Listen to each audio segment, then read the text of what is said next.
Nova Manhã. Jogada com Jorge Vinícius. Salve, Jorge! Vamos começar já as... No caso é o pai, né? Epa, peraí. Peraí que a Shakira tá cantando e o pai tá on, a mãe não tá on. Não. Se bem que eu bem que falei que ontem o Yuri Alberto ia fazer 2 gols, hein, Jorge Vinícius? Bom dia para você, Michele. Bom dia, Diego Amorim, a todos que nos acompanham, aos nossos sócios da jogada. Estamos on. Vamos colocar assim, então. Vai, Michele. Você disse que o Yuri Alberto vai marcar 2 gols. E eu disse que o Corinthians ia vencer ontem por 3-1, hein? Mas é mentira, eu não falei que o Yuri Alberto ia marcar 2 gols, eu falei que o Neymar ia marcar 2 gols.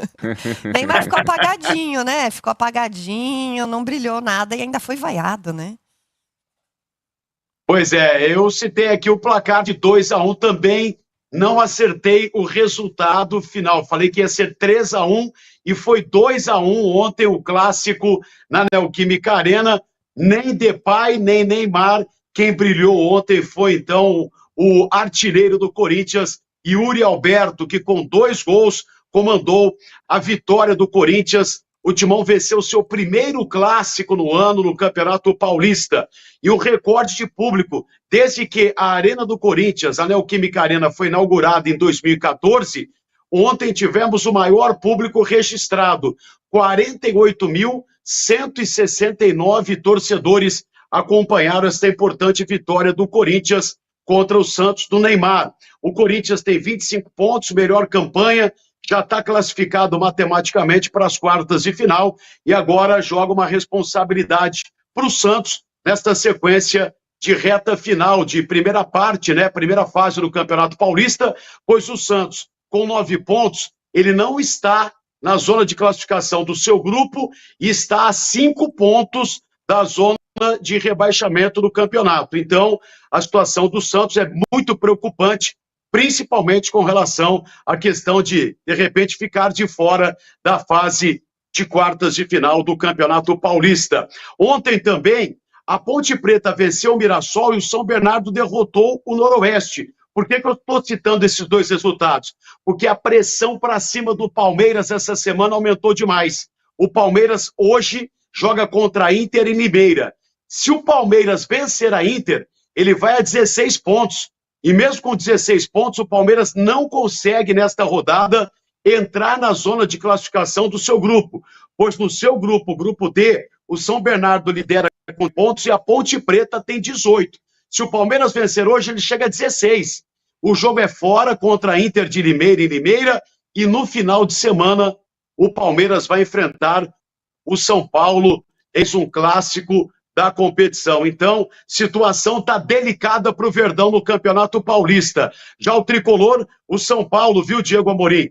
No seu grupo, ele lidera com 14 pontos, encaminhada a sua classificação, já que o Novo Horizontino tem 11, é o vice-líder, o Noroeste aparece na terceira colocação com 7 pontos. São Paulo entra em campo hoje, também em Brasília, aí no Distrito Federal, no Mané Garrincha, para enfrentar o Velo Clube. São Paulo que vai poupar a maioria dos seus titulares mais uma vez, preservando o seu elenco aí com os principais jogadores para o clássico contra o Palmeiras no final de semana. Vamos ver se o jogo de hoje aqui do São Paulo no Mané Garrincha vai ser mais animado que o da última segunda-feira, viu, Jorge? Porque na segunda o São Paulo empatou em 0-0, sem gols com o Inter de Limeira aqui na capital federal, frustrando aqui os torcedores são paulinos. Agora, Campeonato Carioca, a gente assistiu ontem as cenas extremamente lamentáveis no final do jogo, do clássico Flamengo e Botafogo. É briga fora de estádio e briga dentro de campo também, infelizmente, hein, Jorge?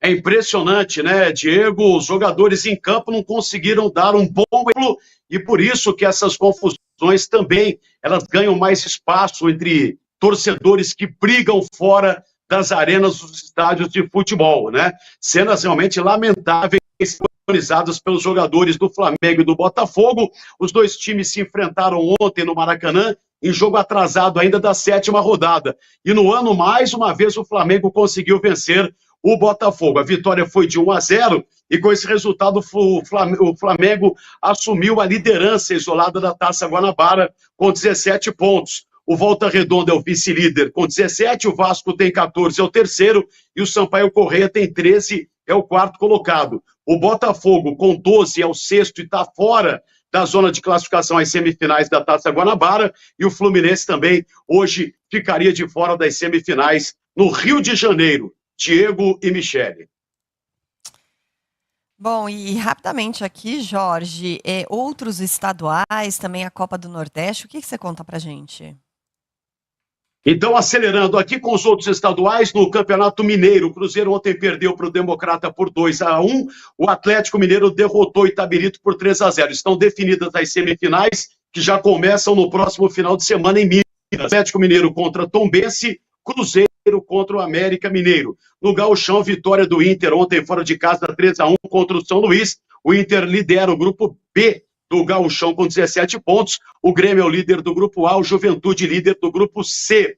E na Copa do Nordeste, ontem tivemos mais jogos que movimentaram a competição, com destaque para a goleada 5-1 do Bahia contra o América do Rio Grande do Norte. O Bahia que lidera o grupo B da Copa do Nordeste. Na Liga dos Campeões da Europa, ontem, nos jogos de ida, completando a primeira rodada da repescagem, de virada, o Clube Bruges derrotou a Atalanta por 2-1.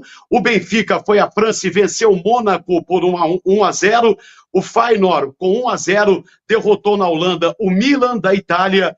E o Bayern de Munique, na condição de visitante, venceu o Celtic por 2-1, completada, portanto, a primeira rodada da repescagem com os jogos de ida da Champions League, a Liga dos Campeões da Europa.